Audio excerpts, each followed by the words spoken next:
Hello, how's everyone doing today? I'm Malcolm Oliver, and I serve as the Dean for the John S. Watson School of Public Service at Thomas Edison State University in Trenton, New Jersey. I also serve on ASPA's Executive Council as an elected representative for Region 1, which encompasses the northeastern United States from New Jersey on up to Maine. At one point, I was a young professional myself, so I know what it's like to enter the job market, to communicate your value to a hiring committee, and to deal with a range of questions and uncertainties that arise during the hiring process.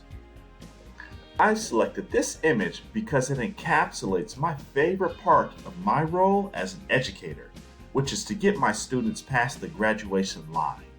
Getting students to degree completion allows them to accomplish their stated goals and objectives, because the students then turn around and uplift others because they are now empowered to do so because of the status conferred by the degree.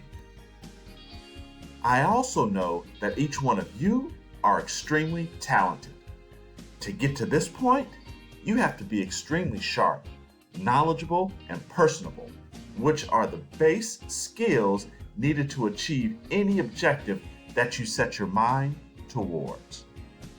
I know that each of you see yourselves as going into higher education, but I'd also like to make note that if you've come this far, you do have the skills to become the President of the United States, Governor of your state, Mayor of your city, the Dean of your school, or the City Manager of a municipality.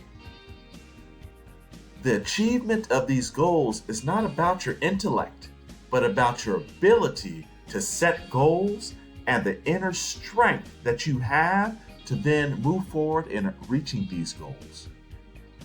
I personally believe that each one of you has the power to change the world, to make this a more just and equitable place. It is not easy, but if you seek to make positive change in the world, you have already taken a major step in that direction, and there are role models for you to take lessons from. Here are a few notes of advice for this stage of your career progression. The first thing is to continually seek wisdom. Now, I know that you are all smart. You know theories and can deploy the Socratic method at any time. But what I'm talking about is at a deeper level and requires one to open their hearts and minds to listen to others, to humble yourself, to learn from others. This opens the door to capturing the true essence of professional associations and relationships that are forged through a genuine interest in making a positive impact upon the world. Remember that a true educator not only transmits content knowledge, but teaches students how to use and apply that knowledge to make a positive impact upon the lives of others. It is within this context that I say, do not be afraid to address the big issues of our time. It is quite possible to obtain a faculty position, to publish research, and to get decent teacher ratings from students, which can get you through the profession. However, if you miss the boat on the issues of the day, then when you look back on your career and you've dodged all the major issues of the day, then what example have you set for your students? It's also important to note that the skills that you've developed are transferable to any profession and are in very high demand.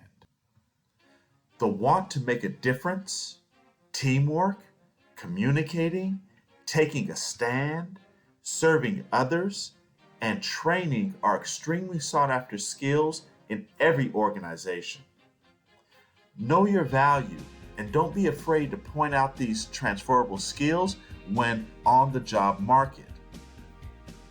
Landing the first job in higher education is the hardest, but with determination and perseverance, you can achieve this goal. But also note that once you get in, the first job is where you are setting the foundation.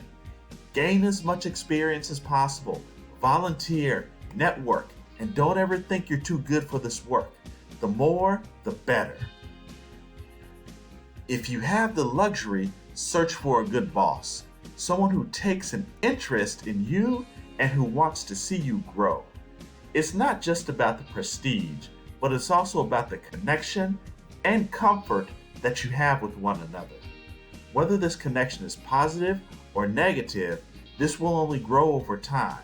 So if you're lucky enough to have a good relationship with your boss, then my advice is to take that opportunity.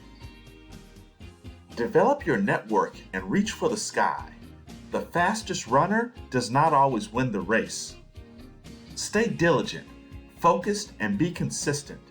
Your unique attributes will open pathways that may not clearly be apparent at the moment, but will make unique things happen as you persist down your career path.